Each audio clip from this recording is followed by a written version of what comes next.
Whatever kind of classroom you may find yourself walking into, empowering educators is the spark, the anchor, and the perspective you need.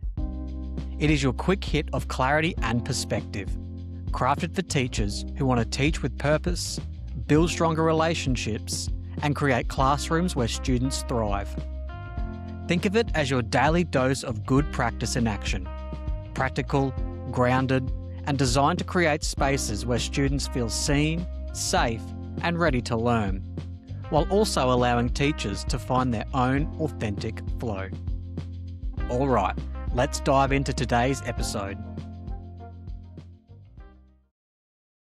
Welcome to Empowering Educators. This is Ben Russell from Empowerment Ed. Let's take a look at a little reverse engineering of how to get students doing what you want them to do without actually telling them what they are doing wrong. Or ask yourself, how can you get a student in your class to error correct or stop the behaviour that they are currently doing without actually naming what the wrong behaviour is? Today, we're exploring a classroom behaviour strategy, what I like to call championing the good in the room. Because the danger is, if we spend our days being the negative Nancy, constantly pointing out what's wrong, correcting what's wrong, and noticing who's doing the wrong thing, our relational capital with students slowly drains away. And it's not because correction is bad, that's essential. But if correction becomes the dominant tone of our interactions with students, they begin to associate us with criticism rather than guidance. So the question then becomes is how do we redirect behaviour without becoming the classroom police officer? I'm a bit of an economics nerd, and in behavioural economics, one of the core ideas is that people respond more predictably to subtle cues and incentives rather than to direct commands or punishments. Humans, including our students, are constantly scanning the environment for social signals about what is normal, what is valued, and what is expected.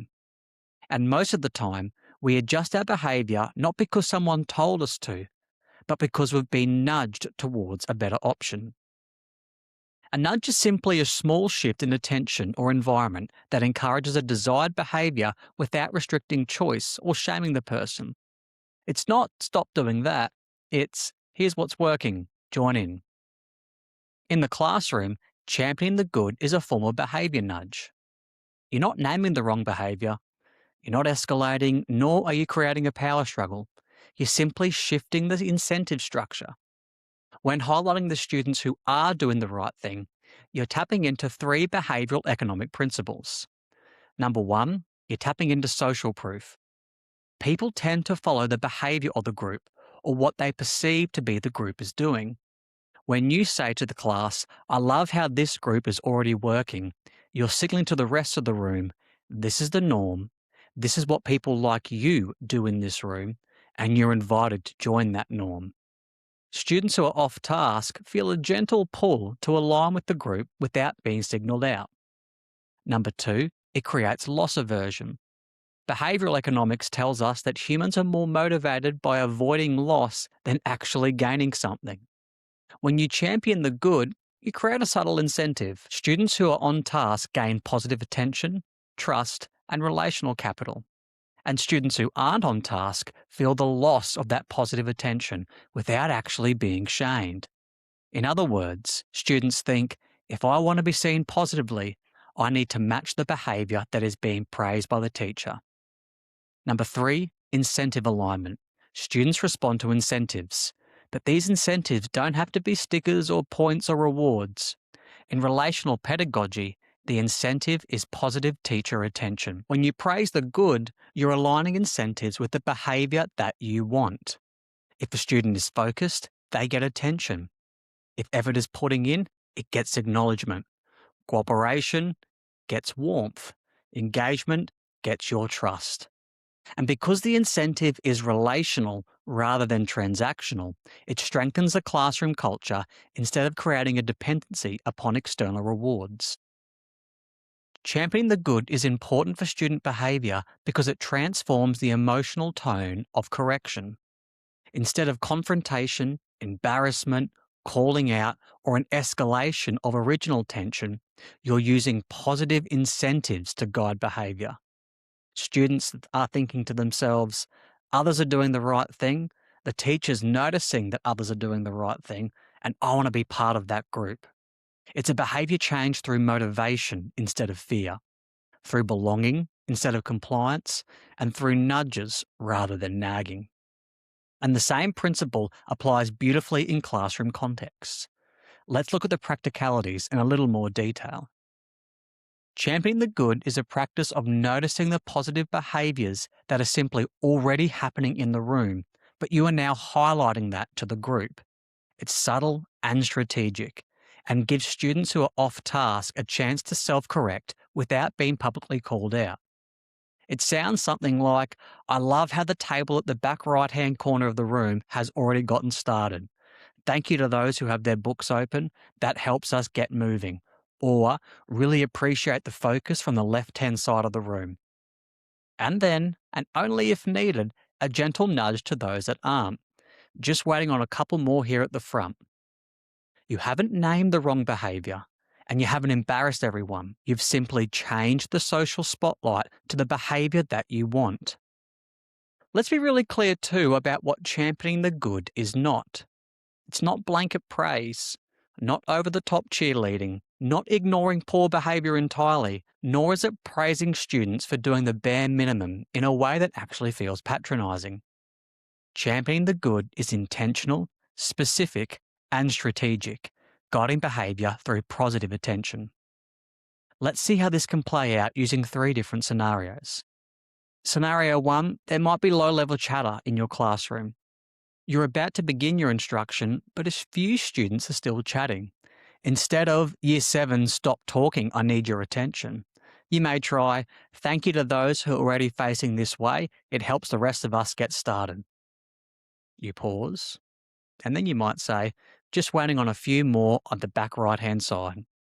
Most students will self-correct instantly because you've changed the social norm and outlined what's expected. Scenario 2, students might be slow to getting started. You may have set a task and half the class is working while the other half is still organising a pencil case or just simply staring into space. Instead of saying to the class, why aren't we working yet, maybe try, really impressed with how this group has started, great focus. And then you use your proximity control to move towards the slower group and simply state, let's get going for the rest of us.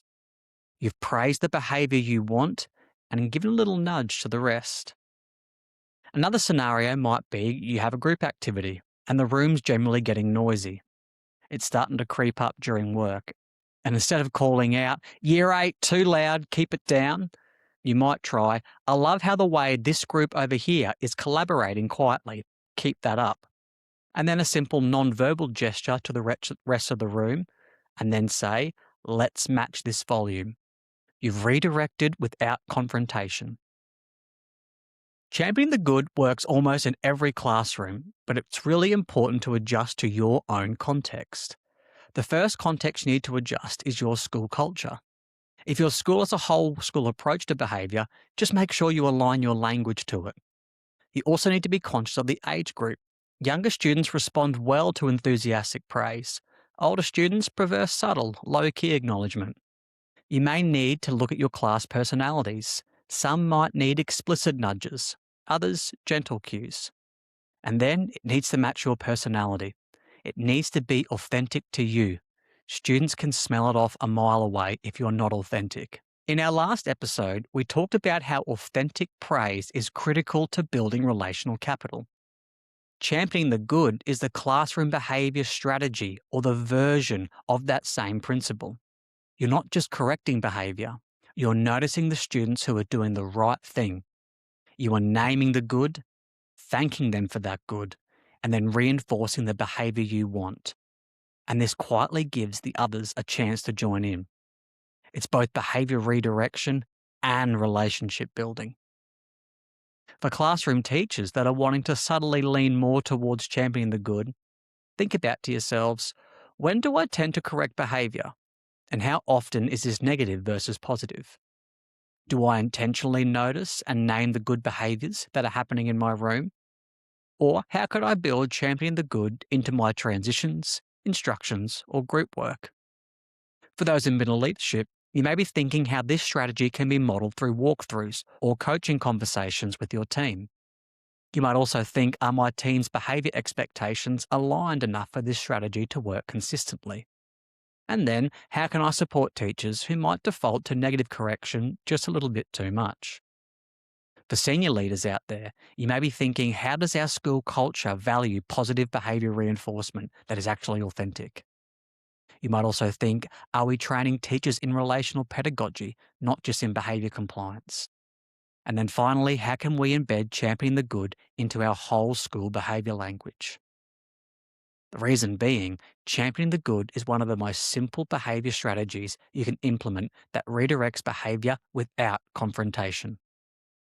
It protects relationships and it reinforces the culture you want in your classroom. When you consistently highlight what's going well, students often respond accordingly. It also saves the correction moments for when it really matters and can adjust the perception of the teacher in the right way in the student's eyes. Students can then rise to the expectation and then be seen for the right reasons. That's all for today's episode of Empowering Educators. If you're keen to dive deeper into more of what we do for both teachers and students at Empowerment Ed, or explore our face-to-face professional learning opportunities, head to www.empowerment-ed.com.au to see what we're building for educators like you. Thanks for tuning in. Until next time, take care.